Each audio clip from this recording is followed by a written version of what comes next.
श्रीभद्रायणिरुवाच कर्मणा कर्मणिहारो न हन्ति अन्तकैष्यते ऐद्विद्वादकारित्वात् प्रायश्चित्तं विमर्शनम्। आगे बता रहे हैं श्रीभद्रायणिरुवाच। सुखदेव गोस्वामी ने कहा ज्ञान कर्म के द्वारा प्रायश्चित हो सकता है, लेकिन उसमें ठीक ठीक अगर कोई त्रुटि ना हो, फिर कर्म के द्वारा ही कर्म को काटने का प्रयास लोग करते, यानी कर्म के द्वारा ही प्रायश्चित करने का प्रयास करते। जैसे कोई पाप कर्म हमने किया, अर्थात 10 रुपए की हमने चोरी कर लिया, 100 रुपए की चोरी कर लिया, पाप कर्म हो गया। और फिर 100 रुपए का हमने दान कर दिया, उसके द्वारा कि भाई 100 रुपए का चोरी हो गई थी, उसके अंतःकरण में ये बात आई, उसने 100 रुपए का दान कर दिया कि पाप कट गया। लेकिन पाप नहीं कटता, कर्म के द्वारा, कर्म से पाप नहीं कटता है, दोनों का दंड अलग अलग होता है। जैसे कोई हमने ये पाप किया तो इसका अलग होगा दंड, और जो पुण्य हमने किया है उसका अलग होगा। जैसे कोई व्यक्ति को कीचड़ का दाग लग गया और वो सोचे कि कीचड़ से ही इसको धो लिया जाए तो साफ हो जाएगा, क्या होगा? साफ नहीं हो पाए। कीचड़ का दाग कीचड़ से साफ नहीं हो, और अधिक गंदा हो जाएगा। इसीलिए उसको साबुन पानी से धोना पड़ेगा, तब वो साफ होगा। तो पाप कर्म को हम पाप के द्वारा ही अगर काटना चाहें तो नहीं कटेगा, क्योंकि दोनों का अलग अलग फल भोगना पड़ता है। भगवान कहते हैं वेदर्न तत्सान दान्य चेज्या शक्य एवं विधो दृष्टवान सीमा था। हे अर्जुन, जिस रूप में रथ पर खड़े हुए तुम मेरा दर्शन कर रहे हो, ये दर्शन न वेदाध्ययन के द्वारा, न ज्ञान के द्वारा, न दान के द्वारा, न पूजा के द्वारा नहीं होता, इनके द्वारा नहीं होता। बहुत बड़ा पुण्य कर्म हो जाता है हम ध्यान करें तो। पाप कर्म को पाप से नहीं काटा जा सकता, पुण्य कर्म से नहीं काटा जा सकता। इसके संबंध में भागवत में एक कथा ही है, राजा नरग की कथा है, जो बहुत बड़ा दानी हुआ, उससे छोटा सा पाप हो गया, कितना बड़ा उसने पुण्य किया, लेकिन फिर भी नरक में हिमालय उसको जाना पड़ा। तो बहुत बड़ा दानी थे नरक राजा, दान करते थे, करोड़ों गाय दान करते थे रोजाना। तो बड़े बड़े ब्राह्मण युवकों को उनको दान करते थे, जो पात्र थे उनको दान करते थे। तो बहुत बड़े दानी थे। तो एक बार ऐसा हुआ कि एक गाय उन्होंने दान दी एक ब्राह्मण को, वो गाय फिर उसके राजा के उसी में चली गई, गौशाला में। वो खुल करके छूट करके दोबारा उसी गौशाला में चली गई, और फिर राजा ने दूसरे ब्राह्मण को उसको दान दे दिया। उसमें राजा की तो कोई गलती है नहीं, लेकिन पाप कर्म हो गया। देखिए, जाने अनजाने में भी, हमसे अनजाने में भी पाप हो जाता है, तो वो भी भुगतना पड़ता है। इसीलिए हे महाराज, कोई ऐसी विधि बताइए कि जाने अनजाने में, जानबूझकर अनजाने में कोई भी पाप हो गया हो उसी को काटे। मुझे तो ऐसा प्रायश्चित चाहिए। पाप कर्म हो गया, फिर हमने पुण्य कर्म किया, उससे भी वो नहीं कटता, तो कोई ऐसी विधि बता।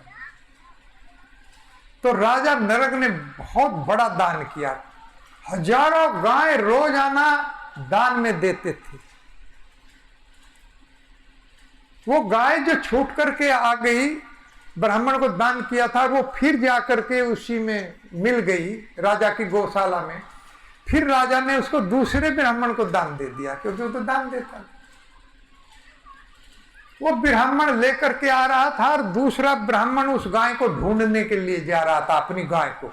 उसने रास्ते में देख लिया, ये गाय तो भाई मेरी है। उसने कहा ये गाय तो मेरी है, मैं तो अभी लेके राजा के यहां से आ रहा हूं। अब उसने कहा मेरी गाय मैं कल लेके आया था, वो छूट गई, लेकिन यही गाय है मेरी।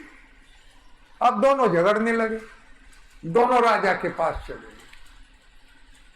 दोनों ने अपना अपना दावा किया, महाराज मैं कल ये गाय लेके गया था, और उसने कहा महाराज मैं अभी आपसे एक गाय दान में लेके आया हूं। तो राजा समझ गए कि ये गाय एक ही है, और ये कल लेके गया था, और ये आज उसी गाय को ये मेरे गौशाला में आ गई और ये दोबारा से चली गई। राजा समझ गए। राजा ने कहा कि इस गाय के बदले में मैं 10 गाय देता हूं, एक दावा छोड़ दो, एक को मैं 10 गाय दूंगा। अब ब्राह्मण उच्च कोटि के ब्राह्मण थे, उन्होंने कहा महाराज हम इस लालच में आने वाले नहीं है, हम गाय यही लेंगे, ये आपका निर्णय है, आप किसको गाय दोगे। हम ये फिर 1 लाख गाय देने लगे कि 1 लाख गाय दूंगा, इसका दावा छोड़ दीजिए। जो ब्राह्मण इस गाय को छोड़ देगा उसको 1 लाख गाय मिलेगी। लेकिन दोनों ही ब्राह्मण इतने दृढ़ थे, उन्होंने कहा महाराज नहीं, गाय तो यही चाहिए, हम लालच में आने वाले नहीं हैं, हम नरकों में जाने वाले ब्राह्मण नहीं है, हमको नरकों में जाना पड़ेगा अगर हम 1 लाख गाय ले लिया। और आजकल के ब्राह्मण या कोई ऐसा व्यक्ति होता है, एक गाय के बदले में 1 लाख मिल रही है तो फटाक से छोड़ देता, 10 गाय पर छोड़ देता, अरे बहुत मिल रहा है, कुछ नहीं देखता। लेकिन वो ऐसे ब्राह्मण थे वास्तव में। यही ब्राह्मणों का यही कार्य है कि वास्तव में शिक्षा दें, प्रचार करें, ये ब्राह्मणों का कार्य है। भगवान के नाम का प्रचार और शिक्षा देने का काम है ब्राह्मणों का। लेकिन आजकल तो बहुत स्थिति खराब है, लोग मीट तक खाने लगे हैं ब्राह्मण लोग, ऐसी स्थिति आ गई। कहाँ रहा है पाप, कहाँ कहाँ आ गया, तो उसको कोई भी छोड़ने को तैयार नहीं हुआ। आखिर में दोनों ब्राह्मण रुष्ट होकर चले गए, राजा कोई निर्णय नहीं दे पाया। राजा कहते हैं कि जिस तरह सब जाते हैं, एक दिन मेरे लिए भी जाने का समय आ गया।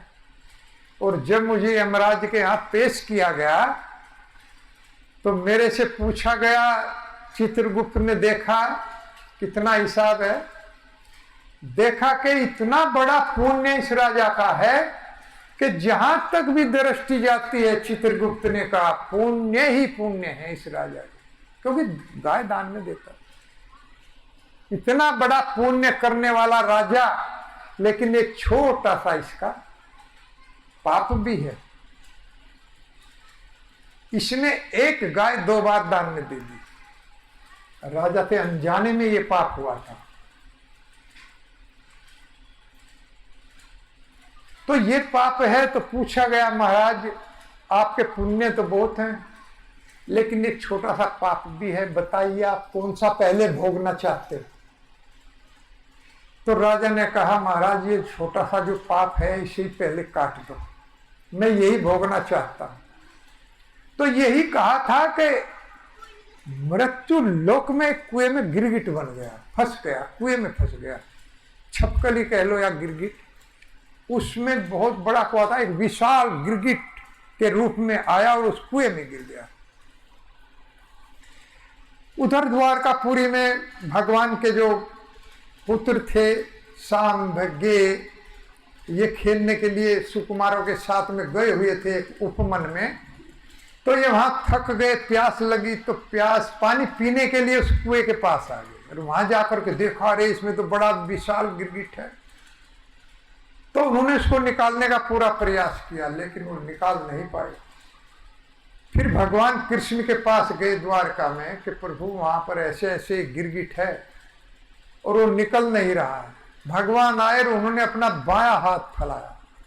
भगवान के हाथ हमारे जैसे नहीं है। सर्वतो पाणी पादम तत् सर्वतो आक्षी शिरोमुखम सर्वतो श्रुति मल्लोके सर्व मावर्ता तिष्ठति। हे अर्जुन, मेरे हाथ, मेरे पैर, मेरे आंख, मेरे कान, मेरा मुंह सर्वत्र है, सब जगह है।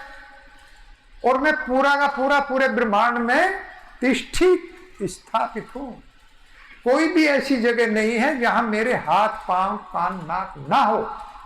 मैं सब देखता हूं और सब सुनता हूं। कोई भी ऐसा स्थान नहीं है। इसलिए मनुष्य एक दूसरे से तो छिपा लेता है, लेकिन भगवान से नहीं छिप पाता। इसीलिए हमारे महाराज जी कहते हैं उसके जो दुख हैं वही उसके कर्मों को उजागर करते हैं। जब कोई व्यक्ति को बहुत बड़ा दुख होता है तो तब वो कहता है अरे भगवान ने बड़ा कष्ट दे दिया, मैंने तो ऐसा किया नहीं था। लेकिन ठीक जो बोया था वही काट रहा है। हमारे जो दुख हैं हमारे पापों को, पाप कर्मों को उजागर करते, उसी से पता चल जाता है। भले ही वो इस जगह अब हो या कुछ पहले किया गया, लेकिन उन्हीं का फल हमको मिलता है। तो इस तरह से भगवान के हाथ सर्वत्र थे, उन्होंने बायां हाथ फैलाया और गिरगिट टच होते ही बाहर आ गया और एक सुंदर राजकुमार के रूप में प्रकट हुआ गिरगिट। तब भगवान ने उससे कहा, हे सुंदर राजकुमार, आप बताइए आप कौन हैं, आपकी यह दशा कैसे हुई? तो राजकुमार कहते हैं कि प्रभु जानते तो आप सब कुछ, आप तो अंतर्यामी हैं, मैं जानता हूं आप सब कुछ जानने वाले हैं, आपसे कुछ छुपा नहीं है, आप तो सर्वत्र है। लेकिन फिर भी आपने पूछा है तो मैं बताऊंगा कि बताओ कि मैं नरक राजा हूं। और आप देखोगे लिस्ट दानियों की तो पूरे ब्रह्मांड में सबसे ऊपर मेरा ही नाम लिखा हुआ आएगा। इतना बड़ा मैंने दान किया। अरे इतना बड़ा दानी होकर भी गिरगिट की शरीर में चले गए कि भगवान आप जानते हैं कि एक छोटा सा पाप वो भी अनजाने में हुआ था, उसी के कारण मेरी दशा हुआ, उसी के कारण। अर्थात वो जो पुण्य कर्म किए थे वो छोटा सा पाप नहीं काट पाए।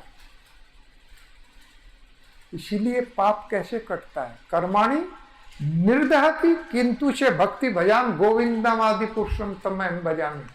ब्रह्मा जी कहते हैं मैं उस श्री भगवान गोविंद की उपासना करता हूं जिसकी भक्ति, जिसका भजन सारे पाप और पुण्य कर्मों को जला करके खाक कर डालता है। उसका नाम इन पाप कर्मों को जला डालता है। और भगवान